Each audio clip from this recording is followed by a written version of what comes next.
In this video, we will be talking about how to get the car moving in residential areas.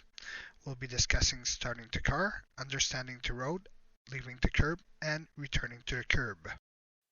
Before starting the car, we want to make sure that the gear shifter is in park and that the park brake is applied. To start the car, you will insert the key into ignition and twist it forward until you can hear and feel the engine starting.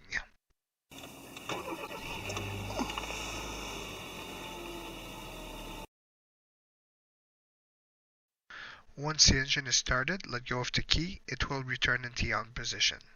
And do not forget to look at your instrument panel in case there's any warning light that may turn on. Understanding the road.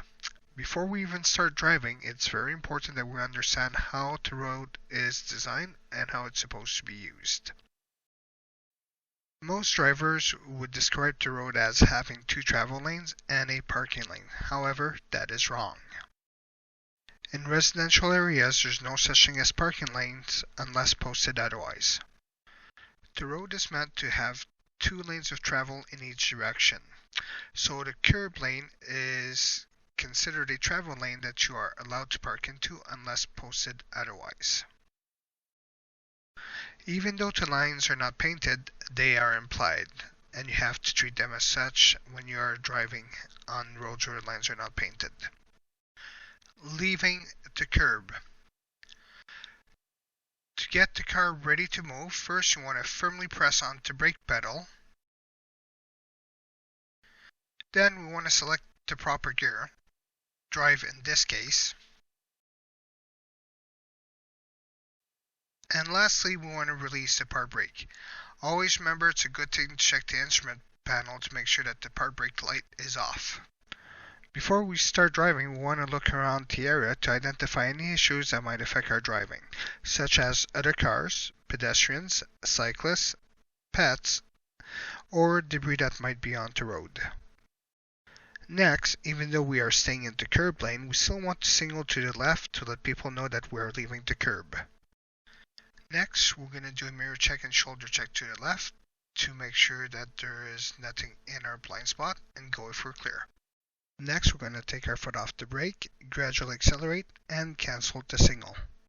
As we are going, we want to try and remain approximately a meter away from the curb. If you need to move more than a meter away from the curb, you should do it as a lane change. This is what it should look like in real time. If there's a car in front of you or you are eventually planning on turning left, you may go directly into the other lane if you are clear.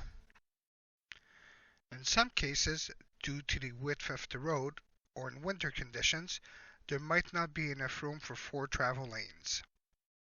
In these cases, it is important to exercise some courtesy by moving to the curb lane if we can, remembering that it is still considered a lane change. If there is a car parked closely in front of you, you will do a mirror check and shoulder check and move forward very slowly, no more than 1 meter, while turning the wheels all the way to the left, making sure that the front end will clear the vehicle in front. Once you're in position, make sure there's no oncoming traffic, signal, and do one last shoulder check and go if you're clear. To return or park in the curb lane, signal to the right and gradually start slowing down.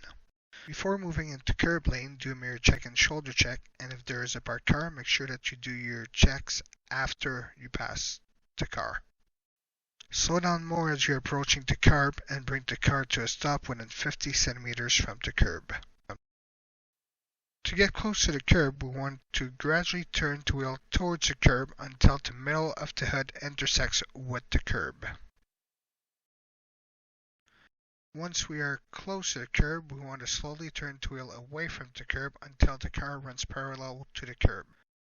By looking at the right side mirror, we can determine if we are parallel and within 50 centimeters from the curb. To come to a smooth stop, gradually press on the brake pedal until the weight of the car shifts to the front axle.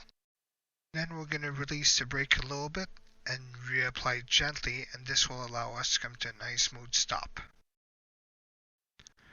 Remember, the methods in this video show the proper techniques for safe anywhere residential driving in Alberta and other Canadian jurisdictions. The added benefits of practicing these methods and turning them into your new habits is that you will be more likely to pass the residential portion of your road test. So now, let's discuss what we just learned in this video and how it might apply in a road test situation. So, whether you are parked in a parking lot or on the street, if you forget to look around before you move, you might lose 10 points for poor observation skills. You must remember that when you are leaving the curb lane, you must always signal before leaving, and that if you are planning on returning to the curb lane, even though the lanes are not marked, you must treat it as a lane change. Which brings us to our next point. Every time that you forget to do a mirror check or a shoulder check when you are supposed to, this will cost 10 points each on your road test. Forgetting that the road is actually 2 lanes in each direction is probably one of the main reasons for so many people failing their road tests. And forgetting to do your mirror check and shoulder checks when you're supposed to can accumulate points very quickly. If at any time when you are driving, you're planning on moving over more than 1 meter, if you're not sure, always treat it as a lane change and you will never be wrong.